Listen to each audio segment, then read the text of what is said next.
Yung naka-ECU na hindi pa. Naka-ECU. At kaya pala iba yung tono niya. Pero walang backfire. Walang backfire. Hindi, ipaprogram mo pa.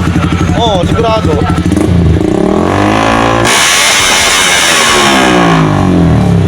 Ipaprogram sa cellphone. Pero magkano? Hindi ka na papalit ng ECU. Hindi ka na papalit. Ha? Hindi mo na kailangan palitan ng ECU. Hindi na. Hindi naka-ECU to. Ah, mahal. Magkano pa mo? Mura lang yun, 7.5. Pwede na. Best bike. Pero pwede ko siya i-program sa cellphone. Ah, ganon?